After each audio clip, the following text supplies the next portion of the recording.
Good afternoon. This is the first of four short lectures about special needs pregnancies.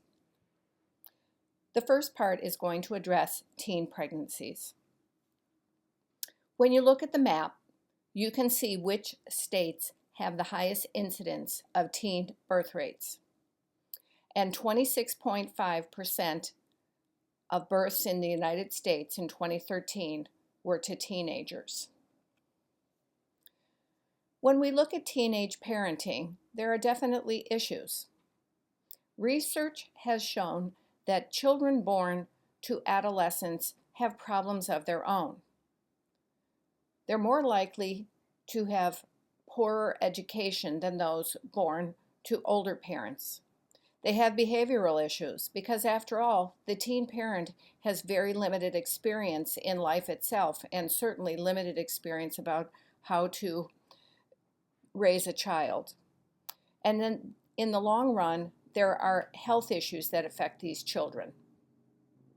Teen childbearing is a financial burden to all of us.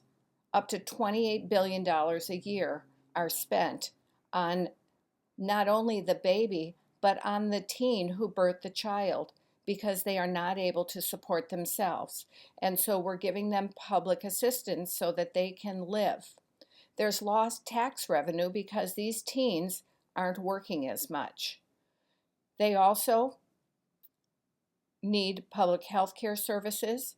They may end up in a foster care system, and then some end up with criminal behaviors requiring them to be incarcerated.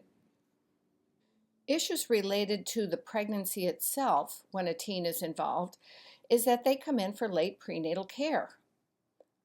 They deny that they're pregnant for fear. What are my parents going to say? What are my friends going to say? In some instances, teenage pregnancy is glorified by their peers. They're so cute when they're pregnant. Let me feel your bump. But as soon as the baby is born, those friends are nowhere to be found. They have financial resource problems. They may not have transportation to get to the office. There may be copays involved if they are insured, but they're not working and they can't pay. They're afraid. They're afraid of us. Are we going to be judgmental when we care for them? And they don't have any knowledge about the need to have prenatal care. Teenagers who are pregnant are at risk for preterm labor. Teenagers have poor nutrition overall, and therefore the pregnant teen is even worse because she now has a fetus that is depending on her for its livelihood. And then last but not least is the fact that they are adolescents. They do crazy things without thinking. They engage in risky behaviors. They drink and drive. They take substances. They are easily manipulated by their peers. And their peers are far more important than we are, their parents are, or their families. They don't think about that fetus. Once they become a parent, the children are at risk because these kids are kids. They do not know how to nurture a child. Their education is delayed. They used to be forbidden to attend school while pregnant. That has definitely changed. Their employment opportunities are decreased because, after all, they have to have somebody to watch the child in order to go to work.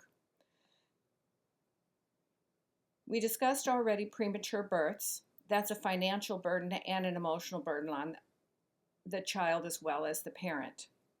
They tend to stay in a lower socioeconomic group for quite a long time, at least throughout the time that they're raising this child. Their home environment is going to be different. If they're living with their parents or she's living with his parents, it's very different than when you're living on your own because you have to abide by the rules and regulations in the household. There can be a lot of angst between the parents and the child who is pregnant and bitterness, and this adversely affects the pregnancy. Teens are less attentive to infant cues. They just don't know what babies need. Pay attention to your teenagers when you're taking care of them in postpartum. Are they doing that mutual gazing that you have witnessed with older mothers? Are they talking to their baby? Because to them, this is like a doll. Many teenagers are completely surprised at how difficult it is to be a parent and how time consuming it is. Because those first several weeks, you barely have time to eat and take a shower. And this is foreign to them because as teenagers, it's all about me. They have less knowledge about growth and development, so they don't know what they need to do with this baby to promote normal. They have a lot of other issues that are going on in their life that takes them away from their role of parenting. They have less coping mechanisms than they will acquire as they get older. And so when they're trying to take care of a baby who is crying all the time or demands their attention, they're more apt to snap and cause harm to the baby.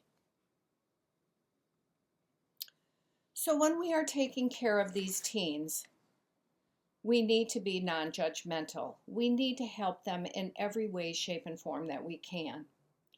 When completing your physical assessment, not only are we doing a typical first OB exam with screening, but we really need to focus on that psychosocial assessment. We need to find out, who are they living with? Is the father of the baby involved? Do the parents of the mother as well as the father of the baby know about the pregnancy? Was this pregnancy a result of rape? We'll also want to do an STD exam. We need to review their lifestyle habits that may adversely affect the pregnancy, especially in regards to substance use, tobacco, and nutrition. Find out what kind of financial resources they have for prenatal care, as well as resources to be able to eat, have a roof over their head, and transportation.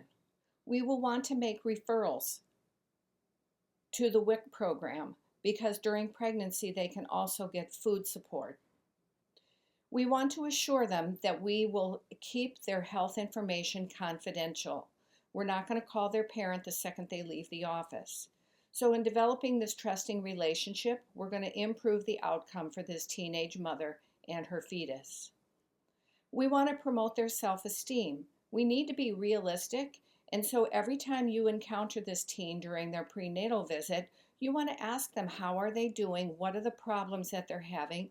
And give them some choices on how they might be able to solve those problems. We need to constantly reinforce the education. So everything we've talked about through first, second, and third trimester of pregnancy, that already through this course, you need to drop those little pearls of information each time you are seeing this patient. Talk about it as you're getting the patient to go into the room, and as she's being discharged after seeing the provider, reinforce the points that you really want her to go home and think about. We want to promote family adaptation. Encourage the father of the baby to participate in the prenatal care.